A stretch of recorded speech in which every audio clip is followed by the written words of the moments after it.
Hey guys, it's Dan, your host of your Dan's Reviews, and today I'm back for another video for today. This one I'm going to be doing The Walking Dead Universe Q&A leading up to the return of The Walking Dead Universe with The Walking Dead Dead City Season 2 and Daryl Dixon Season 3. So, I asked you guys in the community tab, of course, yesterday to leave some comments and questions for today's Q&A, or I think that was like 2 days ago now. I got a lot of questions from you guys, so some will be included in this one, and then some will be included in the next one, but I will be getting to all your questions and comments, just the matter of, when, of course, but I appreciate all the questions, got a lot of them from you guys, and let's jump right into this, let's not waste any time. So, getting things started with John, who says that, Dan, do you think we're going to get to see the variants in the Walking Dead universe again after Madame Janae's, whole thing, and do you think that we will see anything besides the serum walkers that Janae was, creating?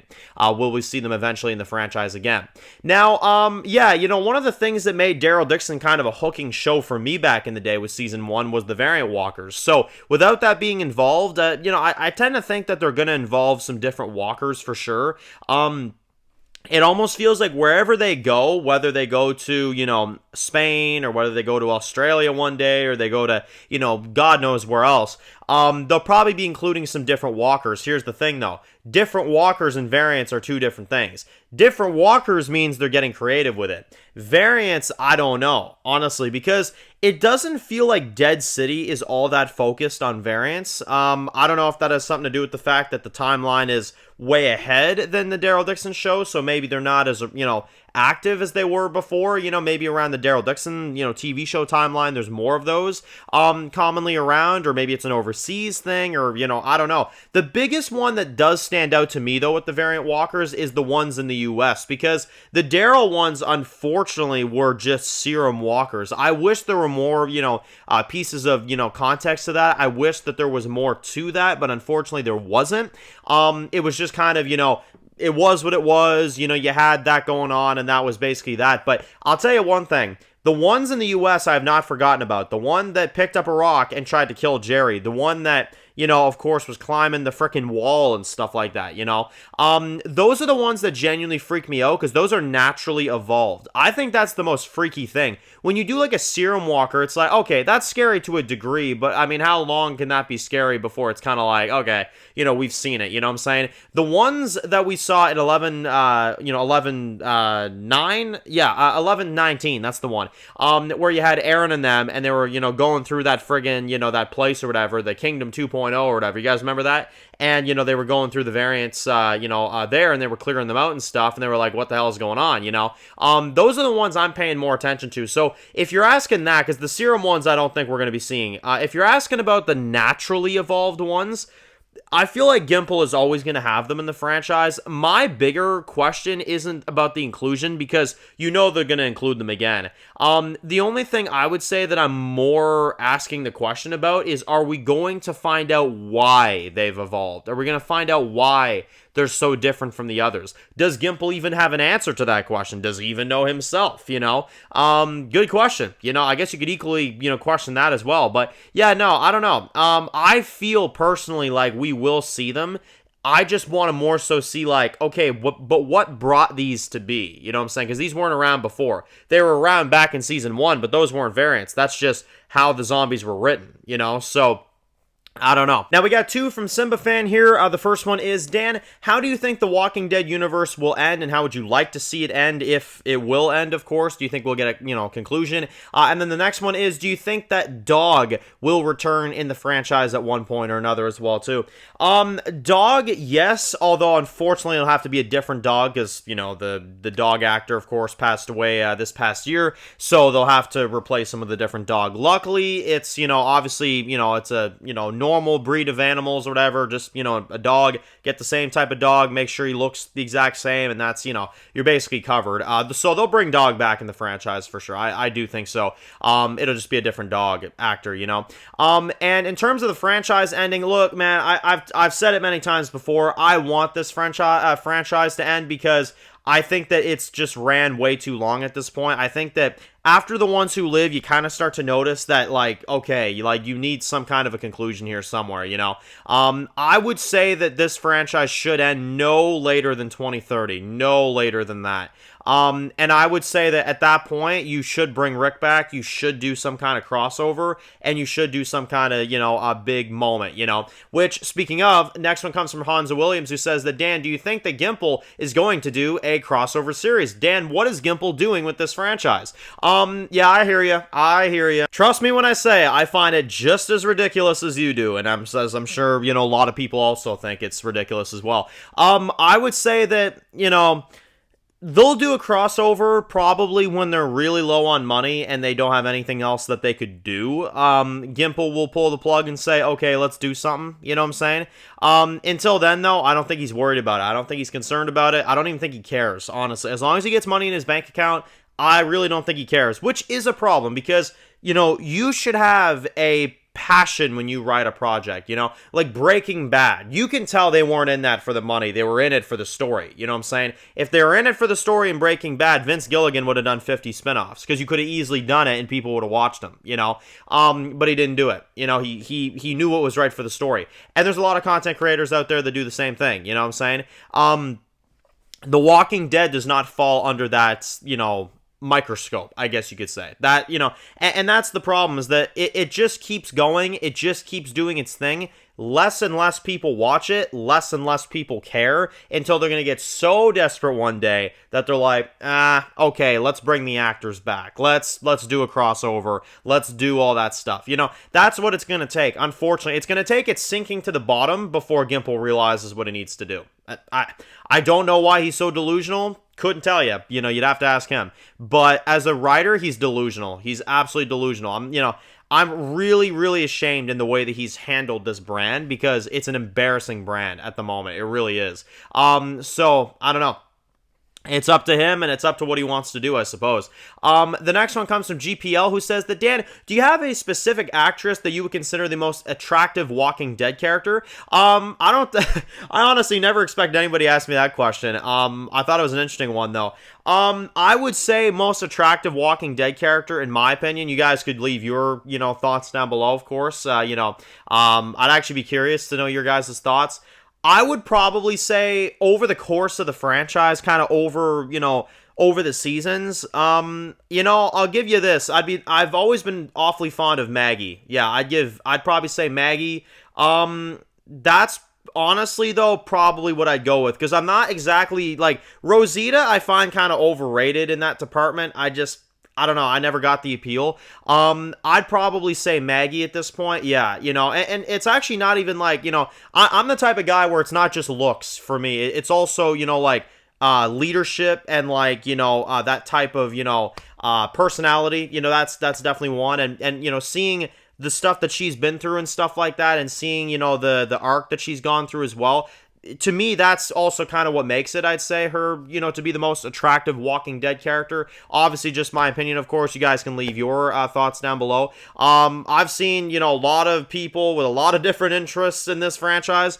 I'd be actually kind of curious to see where everybody kind of stands on it, yeah. But, one thing I'll say, though, Walking Dead universe, it is interesting in that department because obviously that's kind of not their main focus. It's horror and survival and all that other stuff. So, to see that kind of discussion, it's different for Walking Dead universe, but I'd be curious to get your guys' reaction, honestly. The next one comes from Dwight, who says that, Dan, if you could, how would you fix General Beale's storyline and how would you make it better?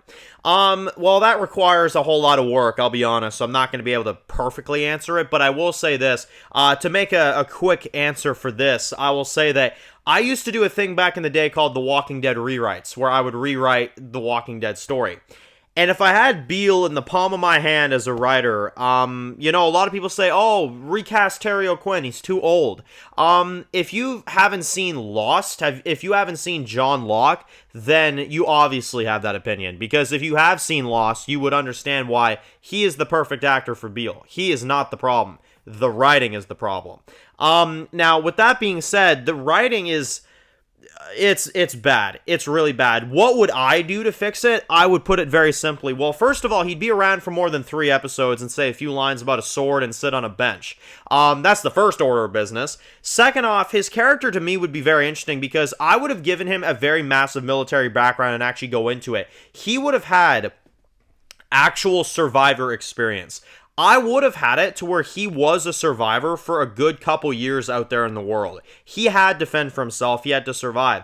And he obviously knows how to take care of himself. He knows how to hunt. He knows how to do all these types of things. He knows all the ins and outs about the apocalypse. He's not just the general because he's the general. You know what I'm saying? That's one thing I would have instantly added to his character. I would have liked to see more of just, instead of, oh, he's the leader and that's the end of the story. There's a reason why they follow this guy. There's a reason why this guy has all the power that he has. And there's also a reason why people don't ever dare undermine him. And on top of that, I would have seriously blossomed this storyline between him and Okafor. I would have shown flashbacks back in Atlanta when everything went down, and you would have seen Beale in that whole scenario, and you would have seen him with Okafor, and the rivalry even started back then. These two go back a long time, and when you had that go down, and he bombed a whole bunch of Marines and stuff like that, you would have seen it. You would have seen all that stuff. That is the type of stuff that I wish they did. Because I think it would have been so cool. I think it would have been such a cool storyline for him.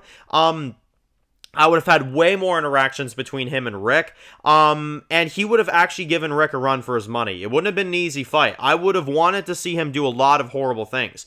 And, well, you guys know my opinions. If they did a massive Walking Dead crossover, he would have been the main villain.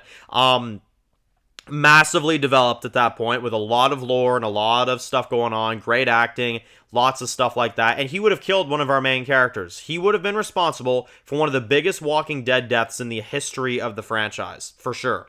Who would he kill? That's up for debate. Not going to go into it here, but I would have had him kill a massive Walking Dead character as this went on. The ones who live in general, guys, if I was in charge, would have been the sequel Walking Dead show, where it starts with Rick, which, just like the main series, starts with Rick.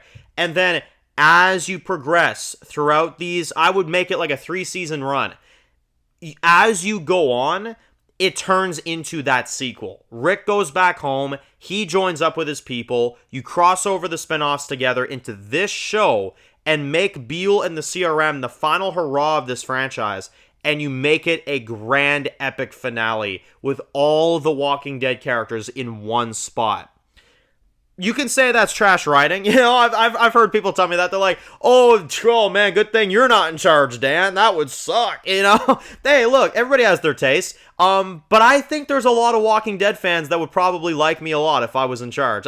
I'm sorry. I'm not even trying to be cocky. I'm sure there's a lot of people that would like me if I was in charge, because, damn it, I would do what matters. Rick would be important. Morgan would be back. Daryl and Rick would have their reunion. You would have a massive fight with the CRM. The variant walkers would be a forefront thing. This franchise would have a massive ending. That's right, people. Ending. Not continuing spin-offs until the actors are 85 years old.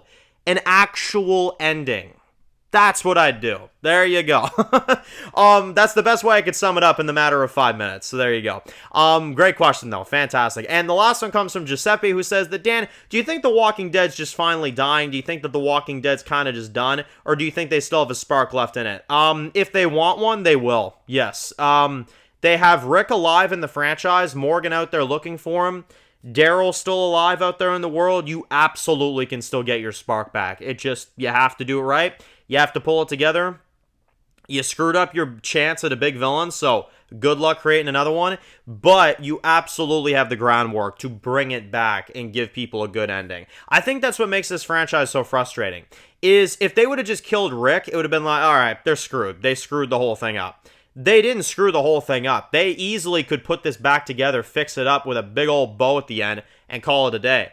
But they're choosing not to, and that's the frustrating element. So, for sure. But, no, I'd say they still have stuff left in them. I think they got some stuff left in them. I just don't think they're going to take the chance and do it. That's my problem. I think they might miss their opportunity. That's the unfortunate one right there. But anyway, that's my thoughts, guys. Fantastic questions. Seriously, great questions from all y'all. And minor rant there, too, as well, too. So there you go. You can't tell I'm passionate about this franchise. So anyway, post comments down below if you're new to the channel, guys, and you enjoy videos like this. Make sure to click the subscribe button to not miss any of the videos of The Walking Dead. Make sure, of course, to follow me on Dan's Reviews Official on Instagram, guys. And, of course, I'll see you guys very soon for more videos of The Walking Dead universe. Enjoy the rest of your day, guys, and peace out.